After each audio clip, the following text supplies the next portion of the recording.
The Raw rating just came in. It's Tuesday night as I'm recording this, but for the February 12th, 2024 episode from Lexington, Kentucky, it drew a 1747. That's down from last week's 1890. So a high 1.8 last week, a mid 1.7 this week. And in that very important 18 to 49 demographic, it did a 0.56, which is pretty impressive. The last 10 weeks on average, when you take out the Christmas episode, or else that would just lower it completely. But when you take out the Christmas episode, the last 10 weeks is usually a low 1.4. That's the average rating. It's been, unfortunately, as sad as that sounds. But yeah, it's a high 1.7, mid 1.7 this week. Last week was a 1.89, as I said, so they went down about 130,000, which isn't that much because of the fact that last week's episode went up by about 300,000. So they went basically to where they were 2 weeks ago. It's WrestleMania season, and there's no Monday Night Football to compare it up to. So you should be getting high numbers, especially with The Rock back. That I know he's not on Raw, but there's still a lot of talk with The Rock. They're still showing that press conference where he did slap Cody Rhodes. And Cody Rhodes is on Raw, so you'd think there'd be some carryover from all the festivities. But people are only watching on social media if it's a good segment or not. I think Triple H and company could really pick up their socks on Raw. SmackDown seems to be getting better, but Raw really lacks in the entertainment part. I don't know if you guys feel the same way. Like Bobby Lashley and the Street Profits, what are they? Drew McIntyre, what is he? Is he a tweener? Is he a face? Is he a heel? I know CM Punk and Seth Rollins are both injured, but there was no Punk before that. And having Rollins wrestle does help things, but at the same time he's still there. So I don't know. I just think Raw needs to be gutted creatively. I think they need to really just I don't know if a draft needs to happen or if they just need to redo a lot of the things they're doing wrong. Last night didn't open with any pyro or excitement. They just kind of opened up with a 6-man tag match when this is WrestleMania season and there's all that question about Cody Rhodes and why did he give The Rock the match and what's he going to say.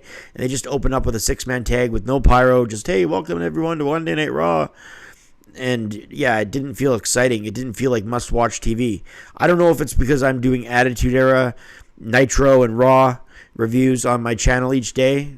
Just thought I'd plug that. If you're a ratings person and you're watching this, I thought maybe you'd like my Nitro and Raw reviews that I do every day.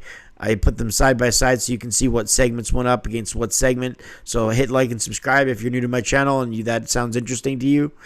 I just figured I'd say that during the ratings report because if you're into ratings, you were into ratings back then. But let's take a closer look at Monday Night Raw's rating in the first 3 hours of the show. All 3 hours, I could say. The first hour drew a 1.790. That was the 6-man tag they opened up with. Imperium, Main Event, Jey Uso, and The New Day. A 1790. That's what they averaged. The second hour was the highest. The quarter hour with Rhodes promo was the highest of the show. That did a 1.851. So that was the second hour.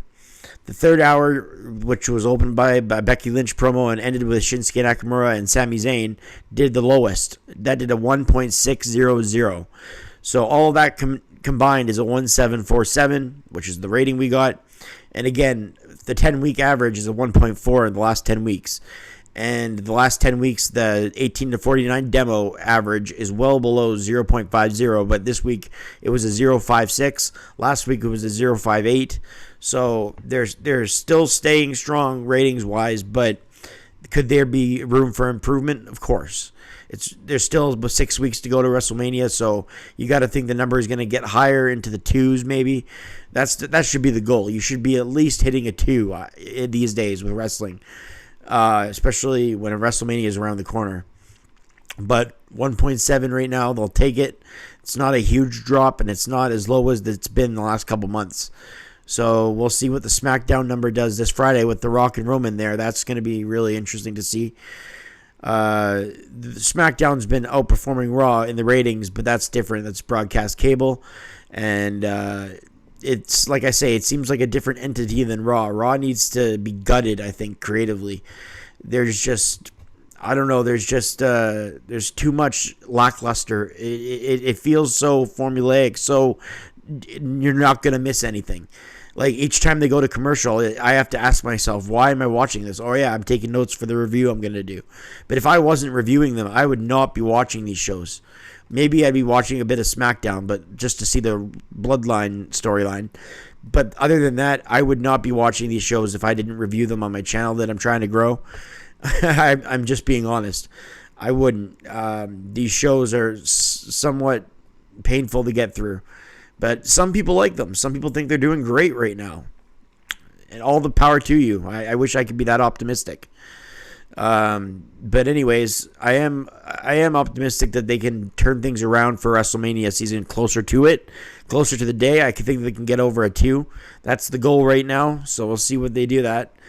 If there's a news story this week, I'll be here to do it. If not, I'll see you guys next when I do a SmackDown preview. I'm Brett Mix, and I just thought I'd drop off the Raw rating here. All right, I'll see you guys in the next video. Hit like and subscribe, and I'm out.